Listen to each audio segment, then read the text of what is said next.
5, 4, 3, 2, 1. So yo, what's up mga ka-idol, Mama Jasper Wars nga pala muling nagbabalik. May panibago na naman tayo ditong gagawin. Meron tayo ditong Mio Sporty mga ka-idol. Ang problema daw nito ay nausok daw sa unang andar. Pero bago na daw yung block na to mga ka-idol. Pero nausok pa rin daw mga ka-idol sa unang andar. So yan po yung aalamin natin mga ka-idol. Itatap overhaul po natin yan. So kung ganito lang din po mga ka-idol yung motor nyo, panoorin nyo po do kung ano po yung naging problema nito mga ka-idol. Yan, babaklasin natin yan, itatap overhaul na natin. Papalitan na rin daw natin ng bagong langis mga ka-idol. Ito, bumili na si boss. Yan, Motul. Ang isasalin po natin dito mga ka-idol. Tapos ikakabit na rin din natin yung engine cover mga ka-idol kasi wala po to dito mga ka-idol. Yan oh. Binilan ni boss, second hand lang, kaya ikakabit natin diyan mga ka-idol. Pati yung tagas niya, minatagas na konti, tatanggalin din natin yan mga ka-idol. Ayun ang alamin natin, no? Bago na yung block pero umuusok pa rin daw sa unang andar. Ayan, ito po, tutukan nyo to mga ka-idol. So bago nga pala natin to umpisan mga ka-idol, kung bago pa lang kayo sa aking YouTube channel, please like and subscribe. At huwag nyo na rin po kalimutan i-hit na notification bell para lagi kayong update sa mga video kong i-upload. So yun lang mga ka-idol, tara umpisan na natin to, let's go!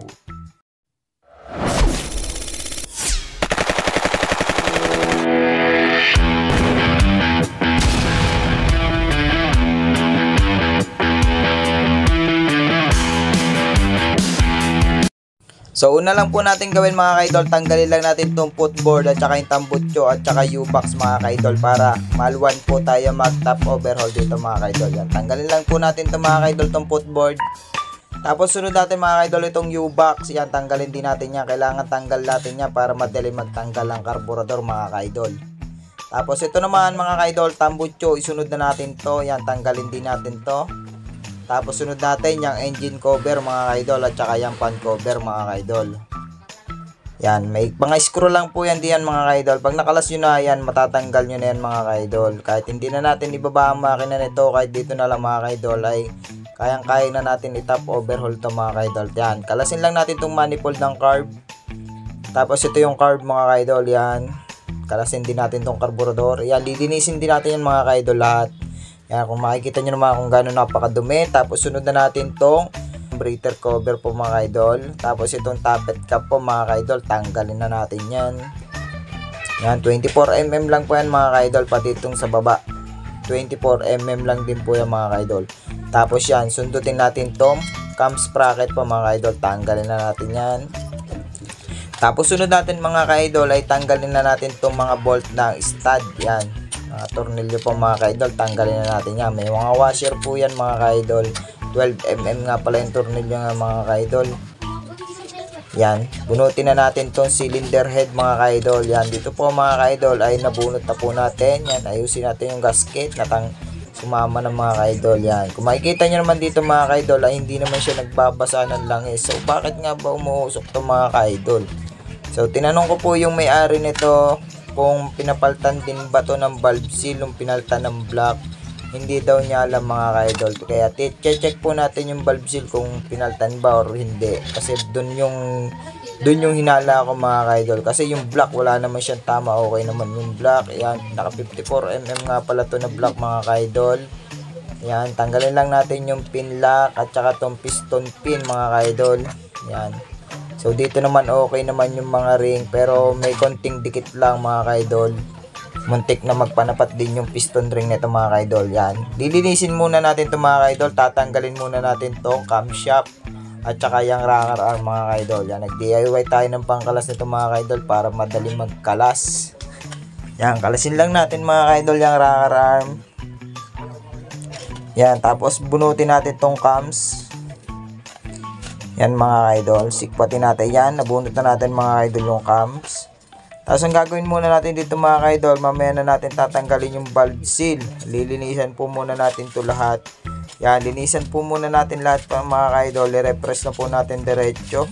So dito mga ka-idol, linisin lang po natin lahat. Tapos papalapatin na rin natin dito mga ka-idol yung barbula. Yan, bago natin paltan po ng valve seal. Sigurado na po mga ka-idol, papaltan na po natin talaga ito ng valve seal. Nagpabili na natin po ako ng valve seal mga ka-idol. So linisin lang po na natin ito lahat.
So yan mga kaidol, tapos na tayo maglinis. Ito naman mga kaidol, tong carburetor, linisin na rin natin to. Yan, linisin din natin mga kaidol ang ayos. Surahin lang natin tong labas.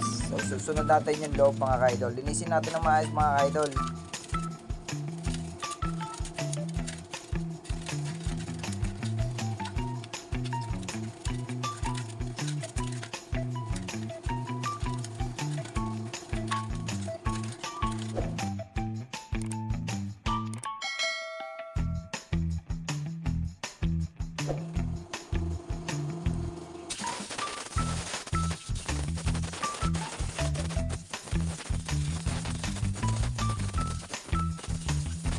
So ito mga kaidol, malinis na yung labas. Susunod naman natin yung loob. Kalasin lang natin itong mga kaidol.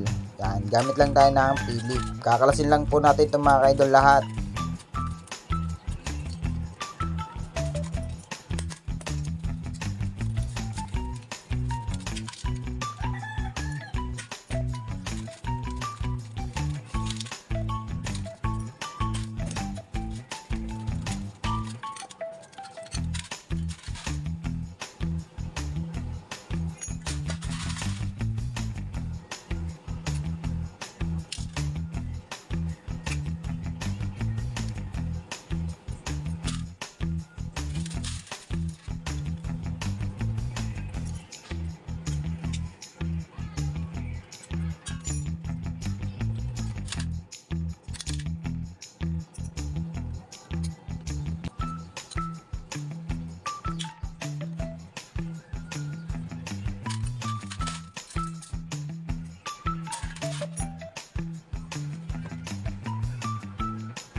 So kailangan natin mga kaidol kalas lahat para malinis natin ng maayos mga kaidol. Kailangan yung mga butas-butas mga kaidol ay lilinisin natin yan, nahanginan natin. Siguraduhin natin wala ng bara mga kaidol yan.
So ito na nga po mga kaidol, tapos na po tayo maglinis. Nalinis na po natin lahat, yan cylinder head block at saka yung carburetor mga kaidol. So unahin lang natin kabit mga kaidol itong cylinder block. Chine-check ko lang dito mga kaidol yung piston ring.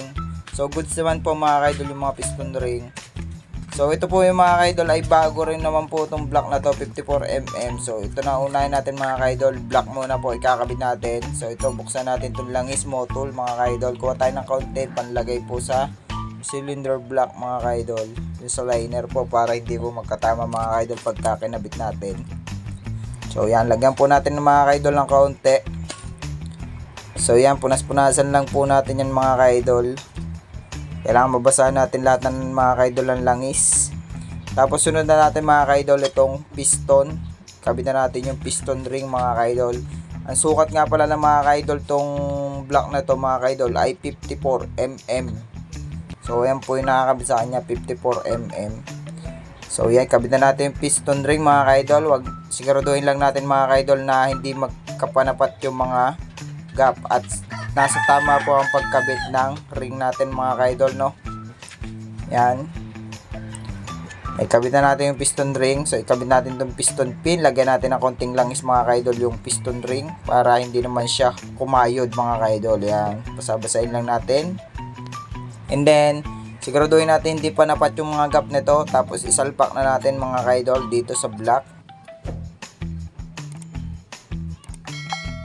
So yan mga ka-idol, pag naisalpak na natin mga ka-idol ay unahin na natin to ikabit mga ka-idol tong cylinder block. Yan, pag naikabit na natin kaya mga ka-idol, lipat lang natin yung camera mga ka-idol dito sa kabila. And then kabit na natin mga ka-idol tong block. Yan, hindi na tayo nagpalit mga ka-idol ng base gasket, hindi naman nasira mga ka-idol. Yan, goods pa naman. Then kabit natin yung piston pin at saka yung pin lock mga ka-idol. Huwag nyo kakalimutan yan. Yan, pag naikabit na natin yung piston pin mga ka-idol, ikabit na natin itong block, isalpak na natin, itulak lang natin mga ka-idol. So yan, naikabit na natin itong block.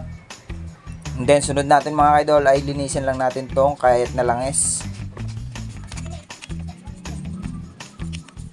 Yan, pag nalinis na natin yan mga ka-idol ay susunod na natin mga ka-idol yung top gasket mga ka-idol. Lalagyan lang natin ito ng liquid gasket, yung top gasket mga ka-idol. Siyempre ito muna mga ka-idol, chain guide. Tapos itong top gasket mga ka-idol, lalagyan lang natin ito ng beta gray. Yan, manipis lang po mga ka-idol ang paglagay ng beta gray. So goods po ito pa mga ka-idol, itong pandikit na to. Yan, maganda po siya gamitin at hindi po agad tumatagas yung pag nilagay po natin yung beta gray na yan, hindi po na agad natagas. So maganda po yung pandikit na yan. Yan, palibutan lang natin mga ka-idol ang beta gray, manipis lang po yan. Tapos salpak na natin itong top gasket. And then mga ka-idol, ito na susunod natin, yung cylinder head. So tanggalin po natin mga ka-idol yung valve spring at saka yung valve block mo mga ka-idol. Yan, gamit lang kayo ng T-rings and then pupukin nyo ng rubber mallet. Ito yung pin lock mga ka-idol, yung valve block pala mga ka-idol. Yan. And then ito nga pala mga ka-idol ay naka-tingsan na po mga ka-idol, 5 turns. Yan, natanggal po natin mga ka-idol. Ingatan nyo lang yung valve block. And then ito mga ka-idol, kung mapapansin nyo dito, maluwag na po yung valve seal nya mga ka-idol. Imposible dito na po mga ka-idol dumadaan yung langis, kaya po may usok sa umaga. Ayan o, makikita nyo, lambot na mga ka-idol o, lusot na lusot, wala na po siyang hakap. So dito na po yung naging problema sa umaga, kaya po may nausok. So hindi po ito pinaltan ng valve seal nung gumawa po mga ka-idol, nung unang gumawa po nung nagpalit po ng block. So pagka ganito po mga ka-idol, magpapalit tayo ng block or piston ring, kailangan po talaga number 1 yung valve seal mga ka-idol, papalit na po tayo niyan. Tapos ito mga ka-idol, hasain lang natin itong barbula. Kasi kung hindi tayo magpapalit mga ka-idol ng valve seal, uusok na to, usok pala, sayang lang yung paggawa natin mga ka-idol. Another bayad na naman kayo sa mekaniko mga ka-idol pag pinagawa ninyo. Kaya pag magpapagawa kayo mga ka-idol, kailangan pag nagpagawa kayo, kailangan palit na rin pati valve seal. Yan, number 1 po yan mga ka-idol pagka nagbabaklas po ng cylinder head. And then hasain lang po natin ito mga ka-idol. Yan, hasain lang natin yung barbula, palapatin lang po natin.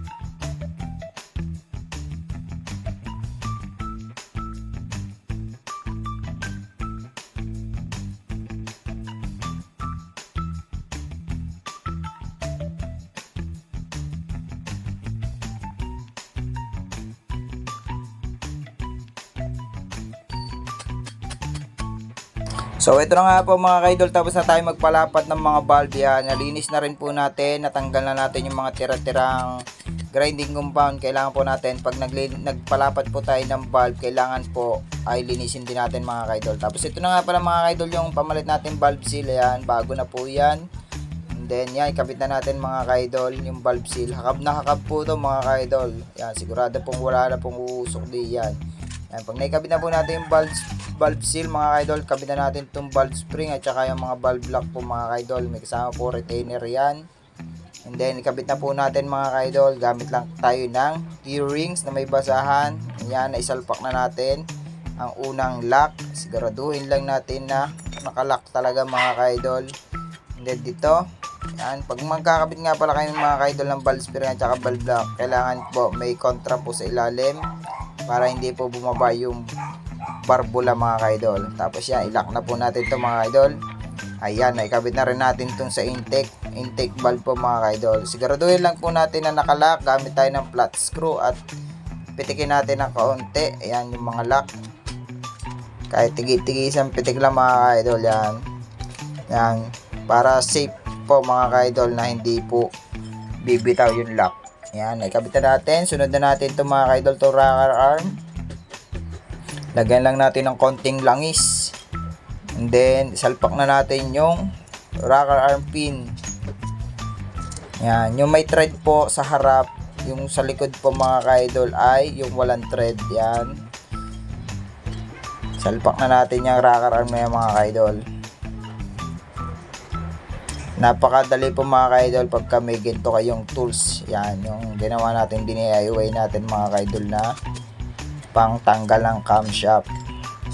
Yan, naikabit na natin. Sunod na natin mga kaidol tong camshaft. Stock nga lang pala mga kaidol yung cams niya. Yan, naka 54 all stock po siya mga kaidol. And then yung lock, wag natin kakalimutan mga kaidol yung lock niyan. Higpitan natin ng tamang higpit lang mga kaidol. Tapos lagyan natin ng langis syempre yung bearing. Para pag umikot siya mamaya ay basa na ng langis. And then ikabit na natin itong mga kaidol tong cylinder head. Yan, ikabit na natin yan. Yan, siguraduhin nyo lang na may gasket yan mga kaidol. Yan, gamit tayo ng mallet, pukpukin lang natin. And then lapat na, ikabit na natin tong mga washer to mga kaidol. May washer yan, tapos dalawang tanso na washer. Kabit na natin tong bolt. Yang nut po mga kaidol, kabit na natin. And then yung dalawang 8mm dito sa kabila. Tapos sikpitan na po natin mga kaidol tong 12mm. Gamit lang po tayo ng 12 din. Ayan, higpitan lang po natin mga kaidol.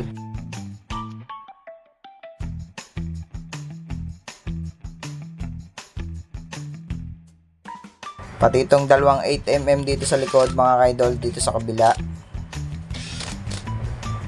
Tapos yun na nga mga kaidol, kabit na po natin tong cam sprocket. Kailangan po mga kaidol, pag magkakabit tayo nito ay naka-timing po. Nakatapat po mga kaidol sa letter I.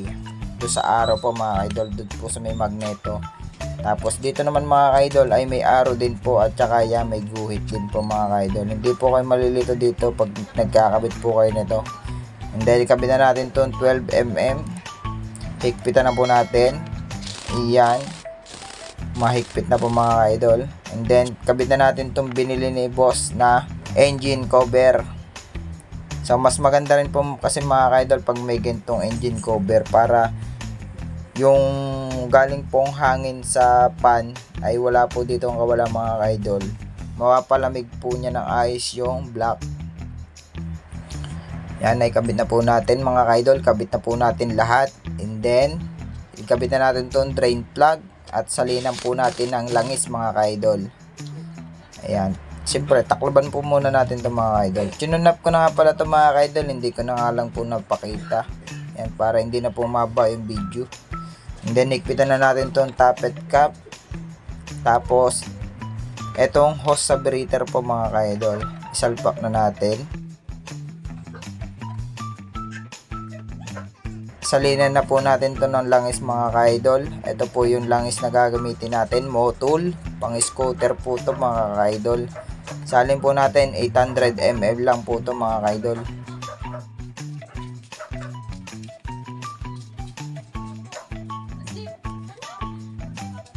Ayan, 800 na po mga ka-idol.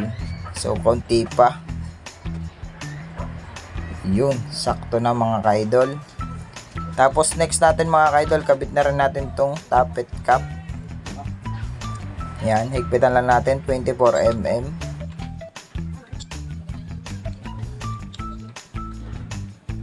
So, yan na nga po mga ka-idol, naikpitan natin. Sunod na po natin tong carburetor. Ikabit lang po natin yung mga jettings niya mga ka-idol. Yan. So, siguraduhin nyo po mga ka-idol na ikabit nyo lahat pagka kayo naglilinis ng carburetor mga ka-idol. Ay, ikabit lang po natin mga ka-idol.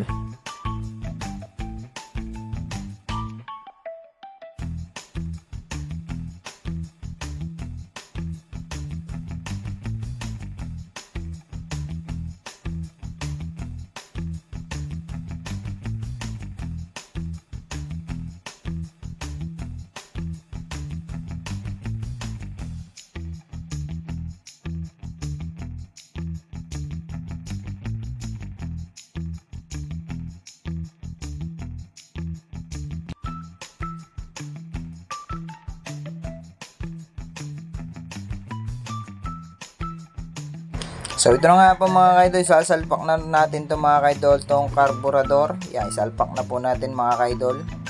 At para po matesting na po natin, ikabit na po natin yan lahat.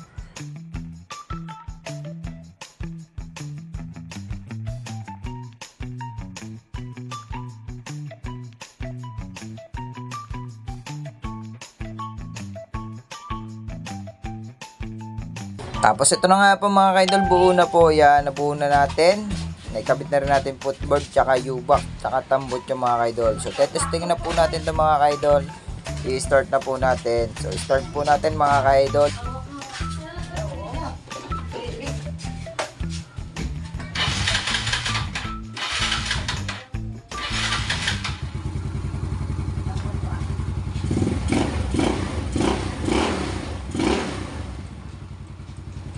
So ayan na po mga ka-idol, mukhang wala na pong nalabas na langis pag unang start po mga ka-idol.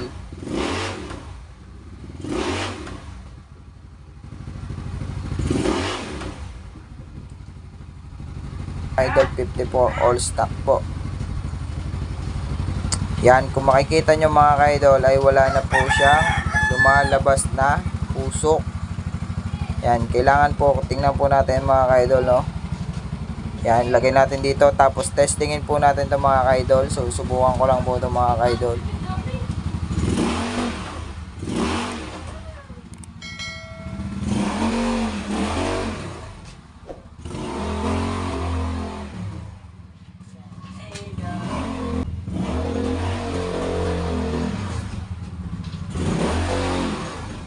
So ayan na nga po mga ka-idol, nasubukan na po natin to. At dito nga lang po mga ka-idol ay malambot lang yung gulong. Una't huli po mga ka-idol, malambot. Kulang po sa hangin. Ayan o, makikita nyo naman yung likod, masyadong malambot po mga ka-idol. Pero goods na po mga ka-idol yung takbo at wala na rin pong usok sa unang andar. And then ayan, pinisilpisil ko dito mga ka-idol yung gulong at malambot nga po. Ayan. Tapos patayin natin, start natin mga ka-idol. So yun, one click lang po mga ka-idol. Ang dali po niya mapanda rin mga ka-idol. So tapos na po tayo maggawa dito mga ka-idol. At napakatahimik po ng makina niyan. Ayan, start ulit natin. Ayun o, okay na po mga ka-idol. 54 all stock mga ka-idol. Ito po yun mga ka-idol, yung pinagpalitan natin. Yan, itong valve sila to, kaya po umuusok sa unang andar. Ayan po naging problema ng Mio na to mga ka-idol. So hanggang dito na lang po mga ka-idol. Kung may natutunan na naman po kayo sa akin, so bago po ang lahat, kung bago pa lang po kayo sa aking YouTube channel, please like and subscribe. At huwag nyo na rin po kalimutan i-hit ang notification bell para lagi kayong update sa mga video ko i-upload. So yun lang po mga idol, maraming po salamat sa inyo. Ikabit na po natin to lahat.